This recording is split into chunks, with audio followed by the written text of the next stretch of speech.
Little Miss Tiny by Roger Hargreaves. Little Miss Tiny was extremely small, not very tall at all. She was very tiny. She didn't live in a house. Do you know where she lived? In a mouse hole, in the dining room of Home Farm. She had made the mouse hole quite comfortable, really. And luckily there weren't any mice, because the farm cat had chased them all away. The trouble was, because she was so tiny, nobody knew she lived there. Nobody had noticed her, not even the farmer and his wife. So there she lived, all alone, with nobody to talk to. She was very lonely and sad. Oh dear. One day, she was feeling so lonely, she decided to be very brave and go for a walk. Out of her mouse hole she came. She crept across the dining room and went through the crack in the door and into the hall. To Little Miss Tiny, the hall looked as big as a field. She scuttled across it to the back door of the farm.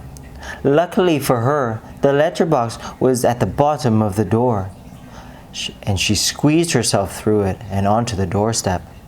It was all very exciting. There before her was the farmyard. She went exploring. She came to a door with a gap at the bottom and ducked in underneath.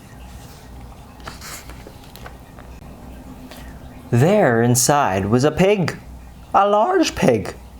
And if you're as small as Little Miss Tiny, a large pig looks very large indeed. Miss Tiny looked at the pig. The pig looked at Miss Tiny. Oink!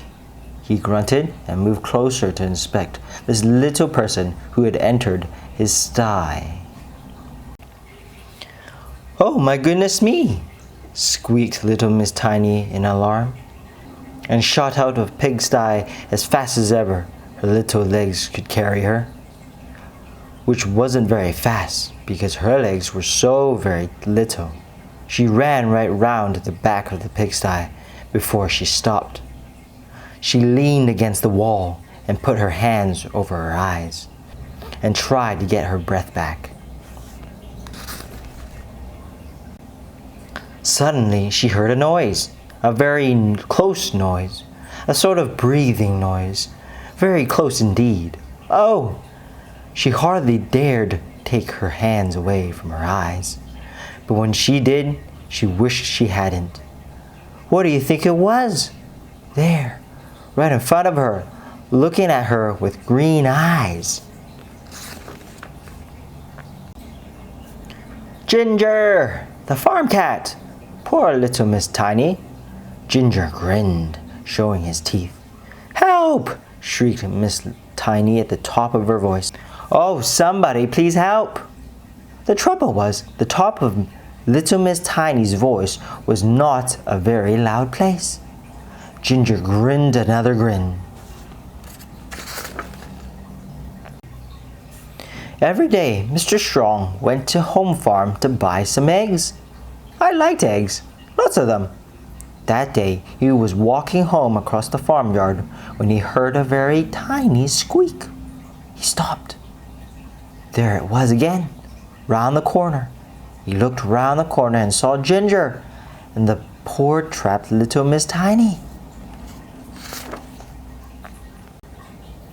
Shoo, said Mr. Strong to Ginger, and picked up Little Miss Tiny very gently. Hello, he said. Who are you? I'm Miss Tiny. You are, aren't you? Smiled Mr. Strong. Well, if I was as tiny as you, I wouldn't go wandering around large farmyards. But, said Miss Tiny, and told Mr. Strong about how she was so lonely she had to come out to find somebody to talk to. "Oh dear," said Mr. Strong. "Well now, let's see if we can't find you some friends to talk to."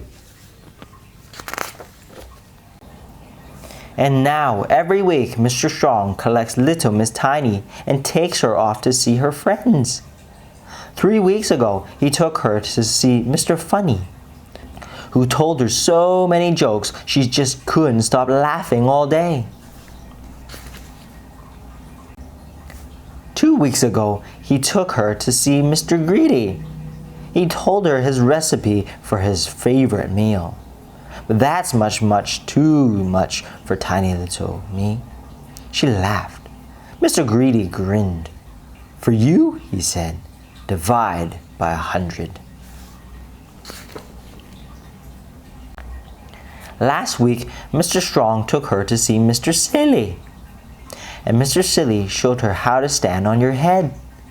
"That's very silly," giggled little Miss Tiny. "Thank you," replied Mr. Silly modestly.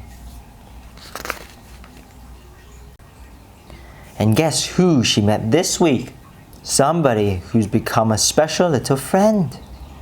"I never thought I'd ever meet anybody smaller than myself," laughed Mr. Small. Little Miss Tiny looked up at him and smiled.